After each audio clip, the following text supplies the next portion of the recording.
on se retrouve en direct sur TV Finance. Il est 9h pile, comme tous les lundis matins. On va s'intéresser au CAC avec vous, Mathieu Serronne. Bonjour. Bonjour Zine. Vous êtes trader et fondateur de Galileo Trading. L'indice parisien a donc vécu une nouvelle semaine de repli et les investisseurs vont évidemment suivre avec attention l'entre-deux tours des législatives cette semaine. Oui, bien sûr, et c'est déjà un feu d'artifice puisque le CAC est actuellement en hausse de 2,5-3% à 7700 points. Donc là, je parle du futur et l'indice a ouvert il y a quelques instants. Donc une phase de marché qui est toujours très particulière avec énormément de nervosité, de stress. Vous le disiez, la semaine dernière, repli sur le CAC. On termine d'ailleurs la semaine à proximité des plus bas récents. Et puis, forte reprise ce matin. Alors, j'ai envie de dire sans véritable raison, dans la mesure où les résultats de ce week-end sont conformes à ce qui était attendu par rapport au sondage. Mais une forte reprise, c'est là où on voit que le stress est important. Stress que l'on retrouve également au niveau de la volatilité. La volatilité implicite sur le CAC est montée à 24 la semaine dernière, donc c'est élevé. Pour mémoire, il y a 3-4 semaines, donc avant l'annonce de la dissolution de l'Assemblée nationale, nous étions autour de 12 de volatilité. Donc vous voyez, la volatilité a doublé en très peu de temps. Donc comment aborder cette phase-là ? Et justement, ce n'est pas simple. Moi, je continue de privilégier des opérations de court terme dans la mesure où la visibilité à horizon plusieurs semaines, plusieurs mois est assez faible. Donc je me contente de travailler à la vente sur le CAC. Alors d'ailleurs, le niveau que je proposais ce matin à mes abonnés, c'était 7737 sur le futur juillet. On a fait 7738 au plus haut et puis derrière quasiment 50 points de baisse. Donc, vous voyez, on a pu vendre au plus haut, mais vous voyez, du fait de comportements de marché un petit peu particuliers, d'une nervosité assez forte, ce niveau-là que j'ai proposé, je ne l'ai même pas joué pour moi. Vous voyez, donc ça montre bien l'hésitation un petit peu de tout le monde et la méfiance de tout le monde, et ce qui est normal dans ce genre de situation-là. Il faudrait être inconscient pour prendre des initiatives d'une manière forte. Donc je travaille à la vente et dans cet esprit-là, 7735,40 est le niveau de vente proche. C'est le niveau que nous travaillions déjà la semaine dernière, qui a bien fonctionné. Donc c'est les plus hauts de la semaine dernière. Donc je continue de travailler dans ce sens-là, considérant que tant qu'on est au moins sous les 7900, 7920, on reste plutôt d'un billet un petit peu baissier. Je ne m'attends toujours pas à de gros décalages de prix.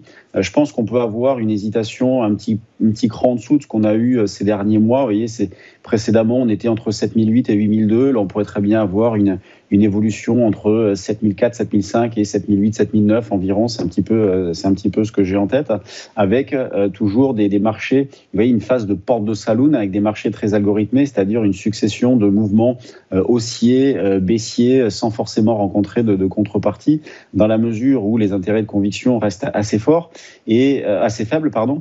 Et en ce qui me concerne sur les actions, ce que j'essaye de faire dans cette phase-là, c'est de privilégier justement de trous d'air que nous avons pour acheter quelques valeurs sur des replis. Alors attention, pas des dossiers spéculatifs, mais des valeurs fondamentalement intéressantes qui arrivent sur des niveaux de prix assez forts. Je pense notamment par exemple à Aboui que j'ai proposé la semaine dernière, Airbus également, vous voyez, ce genre de valeurs, donc plutôt des grosses capis. Sur les petites et moyennes, je suis davantage méfiant dans la mesure où je vous disais notamment en avril-mai qu'il y avait un regain d'intérêt sur les petites et moyennes capitalisations qui avait tendance à surperformer l'indice CAC 40. Depuis les dernières annonces, c'est une catastrophe sur ce compartiment-là.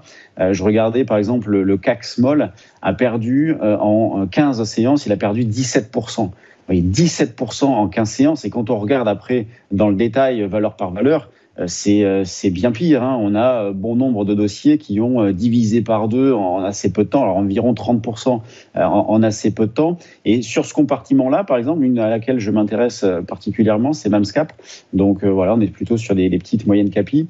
Memscap qui est arrivé sur un niveau de support intéressant. C'est vraiment une valeur fondamentalement intéressante avec un fort potentiel. Elle a baissé d'environ 40%, me semble-t-il, mais on arrive sur des niveaux assez forts. Donc voilà, c'est ce genre de choses que je fais en ce moment. Là, les indices que je travaille à la vente, donc sur des rebonds. Je vais voir s'il est possible de se couvrir, mais la semaine dernière, ce n'était pas possible dans la mesure où la volatilité est extrêmement forte, autour de 22-24 sur l'échéance juillet. Je vais voir si on a une petite détente de ce point de vue-là, mais je pense que la volatilité va rester quand même assez élevée jusqu'au moins jusqu'au moins à lundi prochain, où là, on aura le résultat final des élections. Et puis, je profite de petits trous d'air, voilà, sur des actions pour en acheter, en mettre de côté, considérant que, bien évidemment, il n'y a pas c'est pas le bon moment forcément d'en acheter, on n'est pas dans le momentum, et plus précisément, on n'est pas dans le momentum, on n'a pas des signaux d'achat, mais je profite de repli pour favoriser le niveau de prix. J'essaie d'acheter sur le bon niveau de prix, mais bien évidemment, en raison de la faible visibilité, c'est pas sur des initiatives extrêmement fortes, on va dire des expositions à 30-40% dans la phase actuelle me paraît largement suffisant. Merci beaucoup Mathieu Serronne pour votre analyse, et j'ajoute qu'effectivement le CAC a ouvert en très forte hausse, un plus 2,5% il y a quelques minutes, suivant évidemment les futurs qui avaient ouvert le bal une quarantaine de minutes plus tôt. Merci beaucoup Mathieu Serronne et bonne journée. À suivre après une pause, le Flash Forex et les devises. À tout de suite.